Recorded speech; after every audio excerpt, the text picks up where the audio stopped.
Hey guys, വളരെ എളുപ്പത്തിൽ നമുക്കൊരു കേക്ക് ഉണ്ടാക്കിയാലോ? മൈക്രോ ഓവൻ ഇല്ലാതെ ആവിയിൽ ഉണ്ടാക്കുന്ന ഈ കേക്കിന്റെ ഇൻഗ്രീഡിയൻസ് എന്തൊക്കെയാണെന്ന് നോക്കാം. ഓറിയോയുടെ അല്ലെങ്കിൽ ഡാർക്ക് ഫാന്റസിയുടെ ബിസ്ക്കറ്റ്, പാൽ, ചോക്ലേറ്റ്സ്, നെയ്, പഞ്ചസാര, ബേക്കിംഗ് സോഡ, നാരങ്ങ, പിന്നെ ആവിയിൽ വേവിക്കാൻ ഇതുപോലെ ഒരു സ്റ്റീമറും. ഞങ്ങളിവിടെ 2 പാക്കറ്റ് ഡാർക്ക് ഫാന്റസിയുടെ ബിസ്ക്കറ്റ് ആണ് എടുക്കുന്നത്. ആദ്യം നമുക്കതൊരു ബൗളിലോട്ട് പൊട്ടിച്ചിടാം.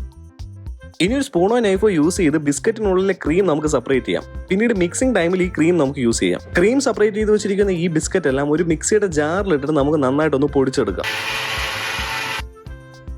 നെക്സ്റ്റ് നമുക്ക് മിക്സിംഗ് പ്രോസസ്സിലോട്ട് കിടക്കാം. ആദ്യം നമുക്ക് പൊടിച്ചു വെച്ചിരിക്കുന്ന ബിസ്ക്കറ്റിലോട്ട് കുറച്ച് പാലൊഴിച്ച് മിക്സ് ചെയ്തെടുക്കാം. എന്നിട്ട് ഇതിലേക്ക് നേരത്തെ മാറ്റി വെച്ചിരിക്കുന്ന ബിസ്ക്കറ്റിന്റെ ക്രീം ഉണ്ടല്ലോ, അതും കൂടെ ചേർത്ത് നന്നായിട്ടൊന്ന് ഇളക്കാം. ഈ ക്രീമും കൂടെ നല്ല രീതിക്ക് മിക്സ് ആയി വരുന്നത് കൊണ്ട് തന്നെ കേക്കിന് ആവശ്യത്തിന് മധുരം ഉണ്ടായിരിക്കും.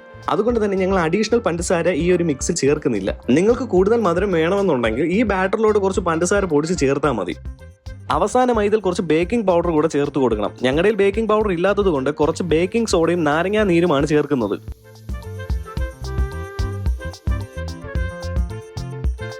നോക്കിയപ്പോൾ ഞങ്ങളുടെ കുറച്ച് കാഷ്യൂസ് ഇരിപ്പുണ്ടായിരുന്നു. അപ്പോൾ അതും കൂടെ ചേർത്തിട്ട് ലാസ്റ്റ് ആയിട്ട് ഒന്നുകൂടെ ഒന്ന് മിക്സ് ചെയ്യാം.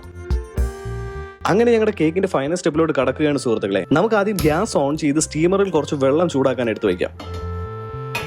ഈ സമയം നമുക്ക് ഇതുപോലത്തെ ഒരു സ്റ്റീൽ ബൗളിൽ നെയ്യ് തേച്ച് പിടിപ്പിക്കാം. നെയ്യല്ല ശരിക്കും യൂസ് ചെയ്യേണ്ടത്, ബട്ടർ പേപ്പറാണ്. ഞങ്ങളുടെ ബട്ടർ പേപ്പർ ഇല്ലാത്തത് കൊണ്ട് മാത്രമാണ് ഈ നെയ്യ് യൂസ് ചെയ്യുന്നത്. എന്നിട്ട് ഈ പാത്രത്തിലേക്ക് തയ്യാറാക്കി വെച്ചിരിക്കുന്ന ബാറ്റർ ഒരു ലെയർ ഒഴിച്ചു കൊടുക്കാം.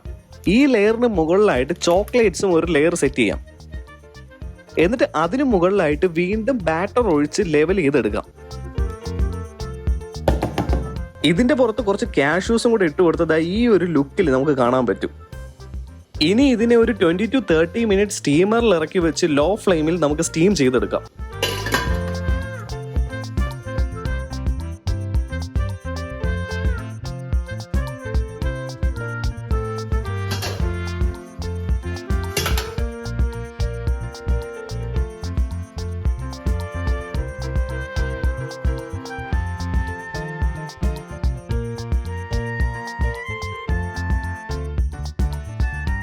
കേക്കിനെ നമുക്ക് ഇനി ഒരു സർവിംഗ് പ്ലേറ്റിലോട്ട് മാറ്റാം. കുറച്ച് ചോക്ലേറ്റ്സ് മെൽറ്റ് ചെയ്ത് കേക്കിന്റെ പുറത്തോടെ ഇങ്ങനെ ഒഴിക്കുകയാണെങ്കിൽ കേക്ക് ഒന്നുകൂടെ കുറച്ച് ടേസ്റ്റി ആവും. അതിനുശേഷം കേക്കിന്റെ പുറത്ത് കുറച്ച് കാഷ്യൂസും ബിസ്ക്കറ്റും വെച്ച് ഒന്ന് ഇതുപോലെ ഡെക്കറേറ്റ് ചെയ്തെടുക്കാം.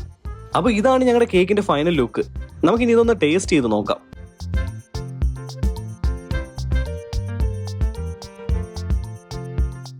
സംഗതി എന്തായാലും അടിപൊളിയാണ് ഗൈസ്. ഞങ്ങളുടെ പ്രതീക്ഷ എന്തായാലും തെറ്റിയില്ല. ഞങ്ങൾക്ക് പിന്നെ ഉണ്ടായിരുന്ന ഒരു ഡൗട്ട് കേക്കിന് മധുരം കുറഞ്ഞു പോകും എന്നുള്ളതായിരുന്നു. ബാറ്റർ റെഡി ആയിക്കൊണ്ടിരുന്നപ്പോൾ തന്നെ ഞങ്ങളൊന്ന് ടേസ്റ്റ് ചെയ്ത് നോക്കിയപ്പോൾ അത്യാവശ്യം മധുരം ഉണ്ടായിരുന്നു. അതുകൊണ്ടാണ് ഞങ്ങൾ അഡീഷണൽ ആയിട്ട് ഷുഗർ ആഡ് ചെയ്യാതിരുന്നത്. പക്ഷെ അതെന്തായാലും നന്നായി, കാരണം ഇപ്പോൾ കേക്കിന് അത്യാവശ്യം മധുരവും നല്ല ടേസ്റ്റും ഉണ്ട്.